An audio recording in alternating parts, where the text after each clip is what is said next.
मैं कई बार समझ नहीं पाता हूं कि क्यों इस देश में एक बड़े वर्ग को समझ में नहीं आता कि पॉलिटिक्स के नाम पर क्या हो रहा है हिंदुओं के साथ। 1990 के दशक में जब कश्मीरी पंडितों को मारा गया, काटा गया, भगाया गया, तब भी इस देश में उस वक्त के सेंसस के हिसाब से 70 करोड़ हिंदू थे बॉस। 70 करोड़ हिंदुओं के तब के देश में 90 के दशक में कश्मीरी पंडितों को लतिया के भगा दिया गया।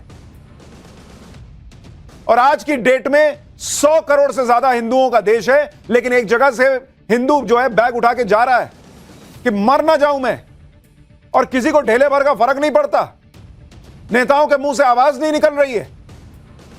और इसकी सिर्फ एक वजह है, क्योंकि उनको पता है कि यह देश 100 करोड़ से ज्यादा हिंदुओं का नहीं है। उस 100 करोड़ से ज्यादा हिंदुओं में कोई भूमियार है, कोई राजपूत है, कोई ब्राह्मण है, कोई कायस्थ है, कोई दलित है, वो हिंदू है ही नहीं। उनको बांट के, उनको अलग अलग छांट के हम वोट ले लेंगे, हमको फर्क नहीं पड़ेगा, इसलिए किसी को फर्क नहीं पड़ता। कुछ लोग कहते हैं ज्यादा बच्चे पैदा करो, ज्यादा बच्चे पैदा करो। अरे बच्चे से नहीं होगा बॉस। 100 करोड़ हैं आप या 70 करोड़ हैं, आपकी हालत ये इसलिए है क्योंकि आप एक नहीं है, आपकी पहचान हिंदू की नहीं है। और यह बात इस देश में लोगों को समझ ही नहीं आ रही। और यह बात इसलिए कह रहा हूं क्योंकि जो टारगेट हो रहे हैं वो धर्म देख के टारगेट हो रहे हैं। ऐसे ही रैंडम हो रहा होता तो आदमी कुछ नहीं बोल रहा हो। महिलाओं ने बताया कि हमलावरों ने उनकी इज्जत के बदले परिवार के लोगों की जान बख्शने की शर्त रखी कि अपने पति को बचाना चाहती हो तो अपनी इज्जत लूटने दो। धमकी दी गई कि अगर पति और बच्चों को बचाना चाहते हो तो वो करो जो हम कह रहे हैं। यह सब हुआ है बंगाल में, लोग खुद कह रहे हैं। और यहां की मुख्यमंत्री एक महिला है, लेकिन इस पर किसी का खून नहीं खौलेगा। बंगाल की हिंसा पर इंडी गठबंधन खामोश है। फिलिस्तीन के मुसलमानों के लिए छाती पीट देने वाले नेताओं के एक ट्वीट नहीं दिखेंगे आपको इस पर अपनी छाती पीटते हुए। किसी को भी इन महिलाओं का दर्द ना तो सुनाई दे रहा है ना दिखाई दे रहा है।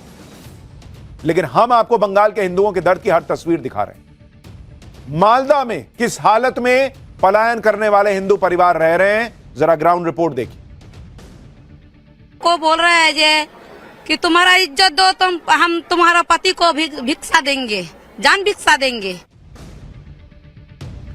आप देखिए कि मुर्शिदाबाद से अब तक 120 से ज्यादा हिंदू परिवारों का पलायन हो चुका है।